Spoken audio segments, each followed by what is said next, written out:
So it's quite interesting about the way and manner of which you handle and go about church here and then your services here. But then I would like to know, or would want you to describe to me the mission and the vision of your church. Thank you for that clarification. So our mission of the church is to be mission-minded. The way in which we define missions is our entire life as we are journeying as individuals. Anybody who gives their life over to Christ, our life is no longer about ourselves. And so we strive, and we struggle because we're human, but we strive to live our life selflessly in that we try to sacrifice our time and our resources, whether that's money or whether that's possession. We try to do our best with the idea of having a global perspective in that we contribute to a lot of missionaries. The missionaries are on the wall from different countries from the continent of Europe all the way to Africa to Southeast Asia, to a national, local perspective in which our pastor preached on today, to have a mission mindset. And so this idea of a mission mindset is that you're going out into the community, not keeping it at church, not going to somewhere and like, hey, I invite you to church, but bringing the church to people and saying, hey, here's some good news and here is my own personal account within my relationship with God, and just trusting that God will do the rest. And so one of the ways in which we go about meeting the objective of this mission is we plant churches. So, for example, we're planting a church in Middleport because this is a community that is of low socioeconomic status, highly stricken with drugs, and that used to have a church there. And so, interestingly enough, when the church closed was when the crime and things increased within the Middleport community. And so it's an example of us creating a mission to go to this community, provide a resource where people have a refuge and a place to encounter God like we have. So we do that both locally here, we do that nationally, in that we have some missionaries that go to like Chicago and certain places, and we do that globally as well. So the overall mission of the church is to give to missions and just serve. Wow, that's great. That sounds great. The introduction of the community with respect to your mission statement brings me more importantly to what the reason why I want to conduct this interview. It's all about the role of the church in our community, and then there is a perception that is it all about church? Is it all about God? Is it all about coming to church on Sunday or in the course of the week, reading Bible, praying, or fasting? I just want to know the role that the church is actually playing in the community here in terms of how they are helping personal growth and development for children, adolescent, adults, marriage couple, individuals, shut-ins, and then less fortunate people. So you want examples? Yeah, like the role that the church contributes in the lives of such people. So one of the things that, again, I can't speak for all churches, but one of the things that we do here is that we try to understand that just as much as we can be religious, just as much as we can be godly and we all want to get to heaven, the Bible says that we're in the world, but we're not of it. So while we don't do everything that the world does, we do have to live in this world. We do have bills. And so we want to steward over our finances the best we can. We do have people who have mental disabilities. So how do you offer services so that people with mental disabilities can come to church, but also so that parents who don't have this knowledge can effectively be with their kids who don't have that background. So one of the things, as an example, that LifePoint do is that we have once a year a opportunity, Dave Ramsey, Financial Peace. So it's a biblical application on how families can alleviate debt and manage their finances, while at the same time do that in context of like the church. So that's just an example of how we give back to the community. And so it's not just open for members. So I remember when we did it last summer, you have half the people that were there were not even part of LifePoint. They just came in. They just needed help. They were in debt. They wanted some advice on how they can alleviate debt. So we took them through a series with Dave Ramsey. We have people here, such as myself, who have a background in mental health. And so we teach them in different ways on how you can deal with people who have mental disabilities, because some of them, we have people with autism. We have some elderly with Alzheimer's, and the list goes on and on. So we do offer like those services, and it's not from an advisory standpoint, because for licensing reasons, you don't want to like give that piece. But we try to incorporate that within our teachings. We try to incorporate that within biblical application. How did Jesus himself, because the Bible is very evident, how did he deal with the mentally disabled? How did he deal, because the Bible talks a lot about finances. Jesus himself spoke a lot about finances and being a good steward. So we try to simply take these biblical applications where the Bible's talking about spirituality, mental health, environmental health, where it's talking about finances, and we find different ways to share that with the community. Thank you so much. I would like to draw your attention on the fact that probably you've heard that sexual misconduct is becoming visible in Athens community. Okay. Then I would like to know what the church or your church is doing to help curtail it. That's a good question. Okay, that's a very good question. We actually spoke on this about a year ago, and that our pastor covered, like, he had a leadership meeting. And from a leadership perspective, seeing that the leadership they're teaching or they're overseeing certain ministries, how do you, like, in a respectful way, relay this message? So I don't know of it being a problem within churches within the Athens, but I have heard of sexual misconduct, for example, on the college campuses and all these things. And so your question is, how does the church attempt to deal with it? The best thing that we can deal with is start from home and make sure that people here are aware and educated on these things. Sometimes, and believe it or not, and this I have to say, some people don't know, depending on which culture you're coming from, what's appropriate and what's not. There was one time we had a giveaway here. It was kind of like a flea market, but we weren't charging. People can just come in and take whatever they want. And so there was this lady that came in, and this is me personally. I tried to shake her hand, and she removed her hand, and she didn't want to shake my hand. And granted, because I had introduced myself to her earlier, I understood contextually why she didn't want to shake my hand. And she comes from a Muslim country, and she's a young lady. And in her culture, she doesn't shake hands with guys. And she could have viewed that as inappropriate if I tried to still tried to shake her hand. Sometimes here with people we know, we give hugs. Imagine if I wasn't aware of that boundary because my leadership didn't communicate to me, and I'm trying to be friendly and I just give this young lady a hug. She would have felt very offended, and to her, that probably would have been sexual misconduct. And so one of the things that our pastor and our leadership do to protect ourselves, but also to protect the community who comes to our church from these types of things, is we create certain types of boundaries. These boundaries is not to say that if you do it, you're going to hell, and if you don't do it, you're good in God's eyes. It's, long story short, depending on where your church is and depending on which culture and environment you have, God might lead your leader to shepherd its flock a certain type of way depending on the people. It's interesting, I like one because we have 7 nations. So how do you deal with sexual misconduct with 7 nations? Because you don't want to offend anybody. And so there's ways in which they teach us on how we should give hugs. And it sounds like very petty and childish, but it makes sense.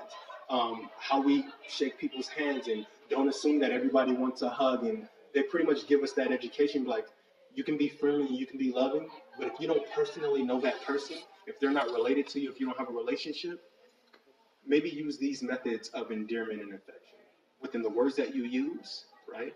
Because you don't want to make any sexist remarks, but also in the type of affection that you show. To be more specific, you see the rape cases on campus is skyrocketing, and then we expect the church that probably they will do something with prayers, or maybe going around to share a note, talking to people, students, college, about it, that's how to reduce. I'm listening. Yeah, So how do you feel about an approach like that? So your question is, how do we feel about having a more hands-on approach in dealing with this crisis? Rape clear cases, most specifically. Specifically, I can't see why we would be opposed to that. Number one, it is something that we pray about. It's something that we deal with, that we talk about, because again, we don't just have church here; we bring it to campus. So out in Library Room 319, every Tuesday at 7 o'clock, we have like an hour of power, and we just have these type of discussions. And rape cases and misconduct is one of the things that we spend a lot of the time talking about. Not because it's a big problem in the church, but because it's a big problem that the community, as far as Life Point Campus, deal with it. How do you have these conversations without being judgmental, right? Are there more ways that we can be intentional? Yes, right? But likewise, there's many ways in which we can be intentional about all the issues of the world, right? There's rape case, there's racism, and the list goes on and on. And so if we felt as though that there was an immediate need, as you're expressing right now, for us to deal with it, and we have the capacity to do it, then obviously, yes, we wouldn't be opposed to being more intentional about maybe having a booth and teaching about and giving out statistics. Whether or not we would do it, I don't know. But we do deal with certain needs of the community, and the rape case is one of a lot of needs that the community needs to be, that has to be addressed within the community, right? Okay, thank you so much. Of course. God bless you. Some folks feel disappointed about the church with respect to the issue of divorces or marriage breakdown or broken homes.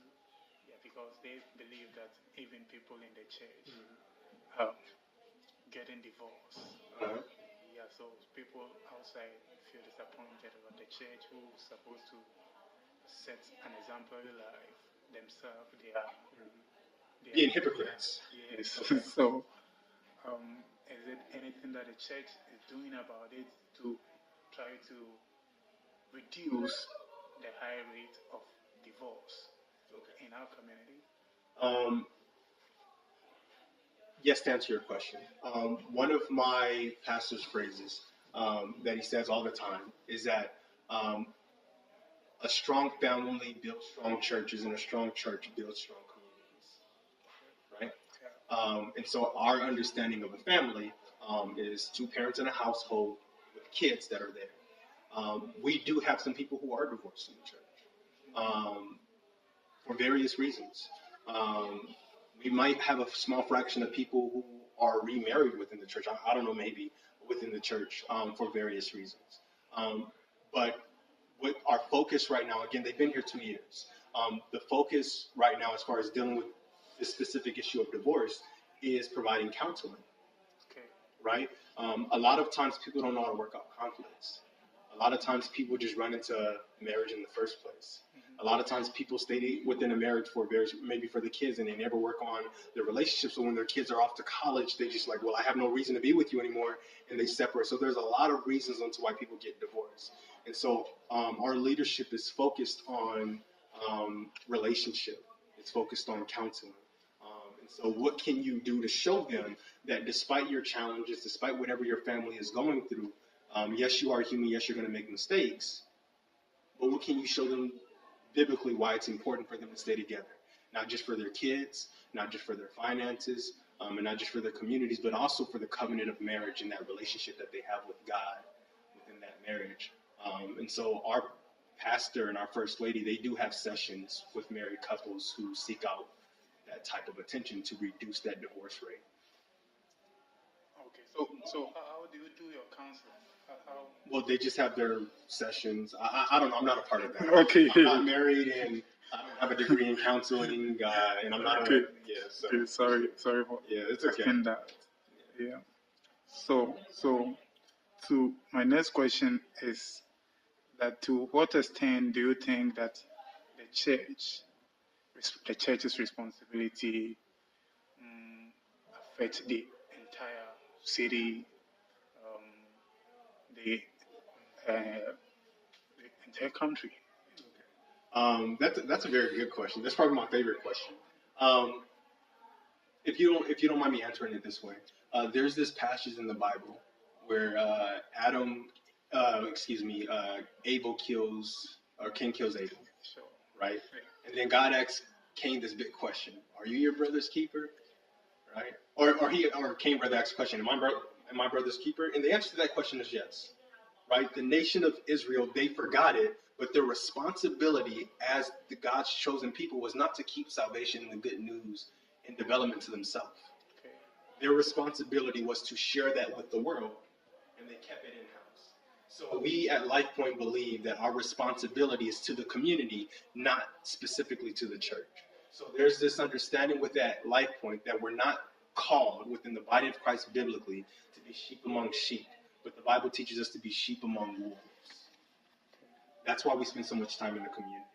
Because if we say only keep the help and the development and the training and the classes at LifePoint, then the people who we believe actually need it don't have access to it, or they don't know about it because we're just comfortable being within our corner in our box and with people that we know that believe what we believe. So we believe that we have a responsibility to the community, which is why, like all the people that you saw upstairs, they're neighbors. Okay. Like, where are you going? Oh, I go to church on Sunday. Like, well, I noticed that you guys been going and this is what's been happening. Can I go too? Like, a lot of people upstairs, they're neighbors, or there's families that were here for like years and it was just like husband and wife. Now they're kids and their grandparents and they all come together as a family. So we kind of take advantage of that responsibility and understand that the community, our hope will one day be the church. And so as the church, we try to reach the community the best way we can. Thank you so much. It seems that you do a lot for the community that you are residing in, not even here, but in your other branches as you're talking about. And then based on that, I would like to ask, where do you get your finance support from? Where do you actually get money to help you run all the services? That's a good question. Our support comes from the church. How? How? Yeah. So two things. We tithe and we give offerings. The tithe, as you already know, the tithe is 10% of whatever your income is. So we believe that's a biblical thing that we're giving back to God. So within the Bible, it teaches that you give the first fruits of whatever you have back to God as a thank you, as an appreciation. Because if it wasn't for God, you wouldn't have it in the first place. And you're saying, God, the 10%, I'm giving it back to you. It was not mine to begin with. And so it's an expectation that people who are members, right? We have a lot of visitors, but people who are members within the church, it's an expectation. We don't force it. We don't check the books, but give your 10%. And then there's an offering. The offering is anything extra that you want to give. If you want to give to a particular ministry, if you want to give to a particular person, you put that person or that ministry on the offering, on the tithing envelope, and then you put it in the offering. So all the resources that you see is money that people just donated. Okay. Thank you so much. So far, I would like to ask, do you think the church or your church is successful with respect to the mission and then the vision? Though I'm not saying you've done it all, or you will be able to achieve all. But do you think so far you are on the trend of successfulness? That's a challenging question for me. I don't think that we're successful. I think that we're moving forward. For my understanding of success in this question is that everybody within the church jumps onto the vision and then they start moving forward. That there's this spirit of selflessness, it's the spirit of giving, and it's the spirit of living my life not 100% in regards to myself, but unto my neighbor. And so just like any church, no one's perfect, and you're not always going to have 100% right then and there. And so a lot of the growth that we've been seeing at LifePoint has been in the past year. And the reason why we've been seeing growth and we haven't reached that point of success yet is because little by little, people are getting on board. Little by little, because a lot of people have doubts. Well, what are they doing with my money? Well, am I really wasting my time being here? And so the more and more people see fruit, in other words, the more people see evidence of goodness, slowly by slowly people hop on board. So I think that We haven't reached the point of success yet, and I don't know if we ever will reach this point of success. But I do believe that we've been growing incrementally, exponentially in the right direction. Thank you so much. I would thank you for, first of all, spending a bit of your time with me to share with me about your church and the role that they play in our community. I want to know if you have any question for me. Any questions? Okay, I just have one question. So, was this your first time here?